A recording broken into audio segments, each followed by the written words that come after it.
Hi, I'm Chris, and here is my argument for why the Beatles were the greatest imitative band of all time. Now, the Beatles' greatness as an imitative band lies in their ability to absorb, innovate, and evolve by drawing from a vast array of musical and cultural influences. Now, it wasn't just the fact they were capable of using music from other bands and influences, it was how they executed these influences. They were able to draw from an incredibly broad array of genres like rock and roll, Indian, folk, classical, avant-garde, etc. They had an undeniable knack for recreation into innovation, specifically when it came to their guitar riffs, which I will demonstrate. First on the list, we have Twist and Shout from their very first album, Please, Please, Please Me. Now, Twist and Shout was originally written by Phil Medley and Burt Burns and was actually first recorded by the American R&B group The Top Notes in 1961. The rendition by the Isley Brothers was the execution that brought the song to life and put it on the map. So here's what that version sounds like.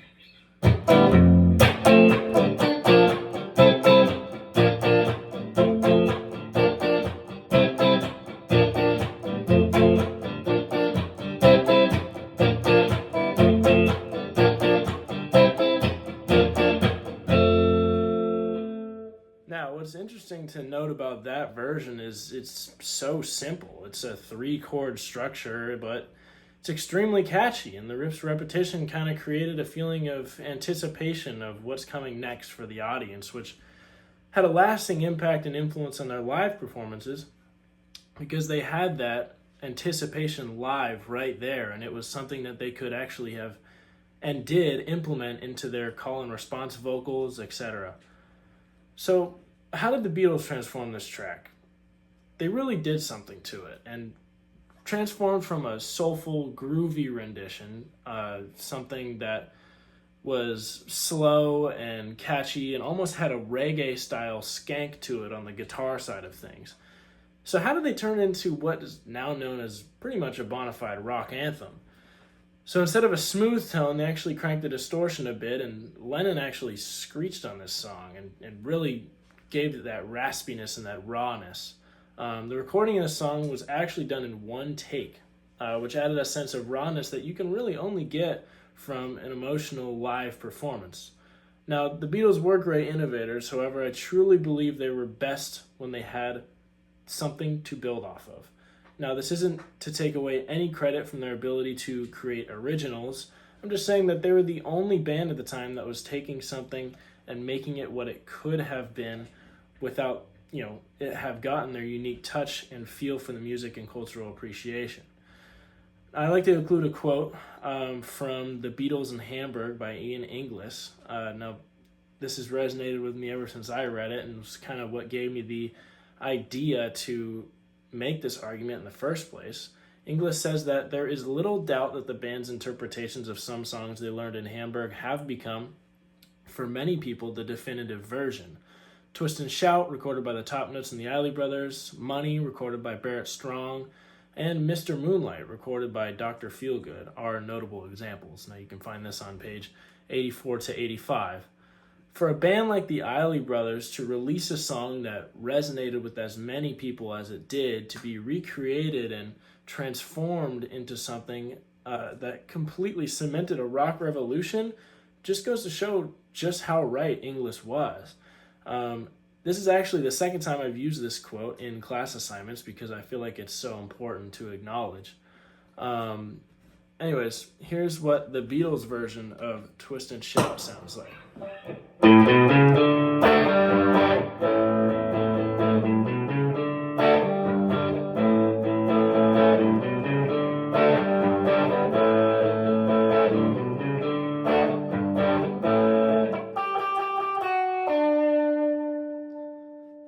Now, the reason that was so influential is because they completely switched the genre, and it went from being something that was smooth and slow and you could dance to something that you could completely head bob to at a concert.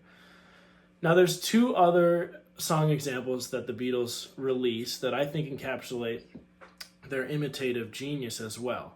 The first being Please Mr. Postman from their second album with the Beatles, which was released in '63. Now, this song is a cover of the Marmalettes' original version, which was a Motown classic.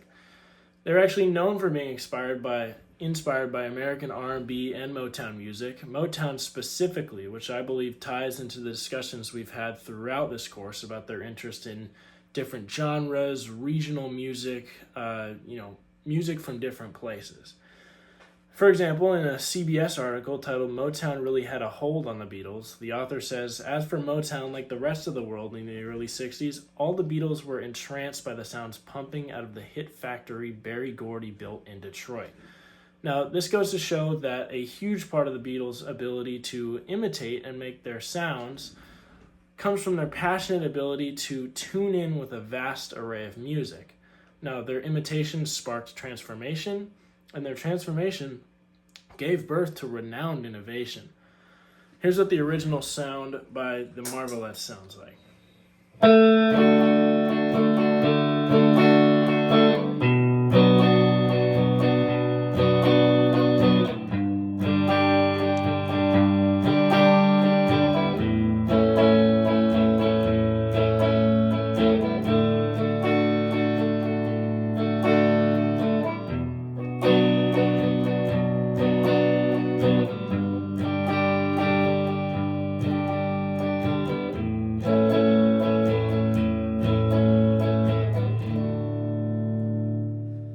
Now, this was one of the first major hits for Motown and really sparked some inspiration in the genre. The song was such a hit that it was actually Motown's first number one song on the Billboard Top Hot 100 Pop Singles chart that year and hit number one on the R&B chart. So the song did amazing. And was there any way, I guess the question was at the time, could the Beatles fill those shoes after they released the song? Certainly not in the minds of Capitol Records. In fact, they had no faith that the band would do anything with it until the band actually raked in 3 million copies in under 3 months. After that, Capitol Records was frantically trying to get them to keep moving forward with it, and the Beatles were thorough when it came to finding new music to imitate in their own genius way. They actually found out about Please Mr. Postman because of George Harrison being inspired by Brian Epstein's habit of buying every record that was released at his favorite record store, MUS. Harrison actually says, and I quote, that consequently he had records that weren't hits in Britain, weren't even hits in America. Before we were going to a gig, we'd meet in the record store after it had shut, and we'd search the racks like ferrets to see what new ones were there. Records we thought were interesting. And that was an experience he had with Epstein, finding those things that really inspired them. And they were constantly learning from those who came before them while also trying to find anything, past or present, they could imitate and build off of. It was pure passion. Anyways, here's their rendition of Please Mr. Postman.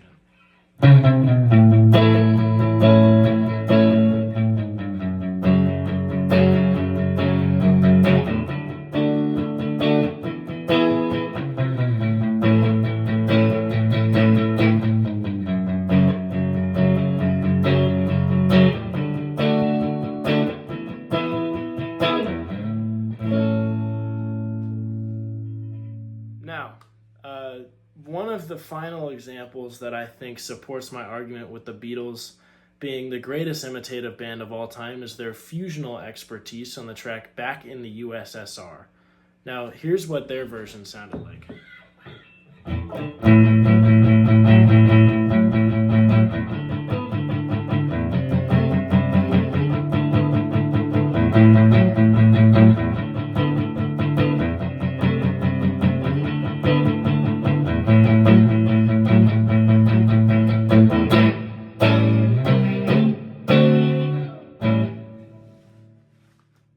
Now, this song is interesting because it's not a cover. It's not something they directly copied. It's a blend of Chuck Berry's Back in the USA and obviously the instrumentation and musical elements the Beach Boys inspired, like their song Surfin' USA. Has a very similar tempo and instrumentation. It was released in 1968 as an opening track on the White album. And what's interesting about this song is it consists of a certain irony. At the time, the Beatles were never invited to play in Soviet Russia, which is why there's a certain humorous and indicative spin on the song. This also plays into the friendly rivalry between the Beach Boys and the Beatles, which is why Paul, who was in India studying with the Maharishi, thought it would be a fun idea to emulate Barry's USA patriotism into that of the USSR. It was genius imitation, and not only were they making a spin-off of Chuck Berry's tune, but they were borrowing style from their rival band to make something fun, unique, new, and authentic. What's also interesting to note is the band's ability to imitate is what actually happened during the recording of Back in the USSR. According to Ian MacDonald on page 307 of Revolution in the Head, and I quote him here, during the first session for Back in the USSR, Starr walked out, declaring that he was leaving the group. Now, Ringo was their drummer, and he wasn't just a drummer, he was the core drummer for the Beatles. You couldn't replace him. It was like Bonham for Zeppelin. He had his sound, and that was what the Beatles used. But this is where the genius of McCartney and Harrison kind of filled in here. McCartney was such a good imitator that he actually filled in for Ringo on the drums, along with vocals, piano, lead guitar, bass, hand claps, and percussion. Nobody in this band was replaceable. I mean, they were so tight that instead of finding another drummer, McCartney was actually able to play a good drum part because of how well he can imitate others' playing and styles. This goes to show how much attention to detail plays into imitation as well. Throughout their time playing together, McCartney studied him so vigorously that he was able to emulate his drumming at such a high level. Now, there's one more song I'd like to include, and this is Blackbird, which is also one of a great example of their imitative techniques, and this is one that McCartney actually learned on accident or created on accident while practicing a Bach song. So the Bach song kind of ended in a little riff that sounded like this.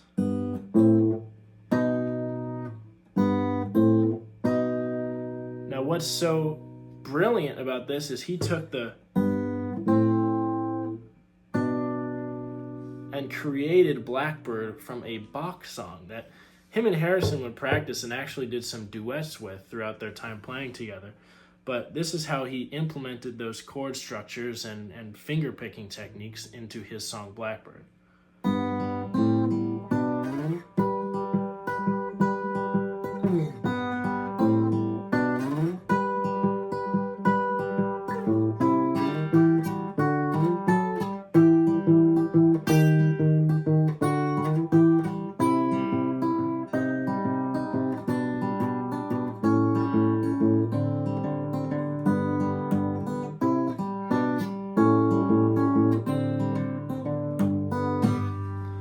Now, it's just brilliant. I mean, McCartney was one of the greatest songwriters, greatest imitators of all time.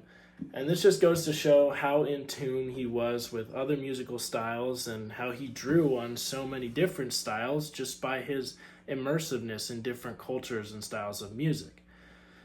Overall, the Beatles were such a unique band. It's one thing to succeed from covering others' music and using their following to gain traction, but it's another to entirely transform a piece of music and its style into something new and authentic. The reason I've argued so far for the Beatles being the greatest imitative band of all time is because we already know how great they were as innovators. I think it's just as important, however, to learn who they learned from and why they chose to. Imitation in their case also isn't a form of disrespect. They imitated and pulled aspects of the artists and cultures they admired the most, which is a sign of respect and honor. What sets them apart from other bands is how they were able to completely transform a piece of music by absorbing the vibe of different genres in order to elevate their original works. The Beatles started a cultural revolution and continue to inspire millions today. This was so much fun, and I appreciate you listening. Take care.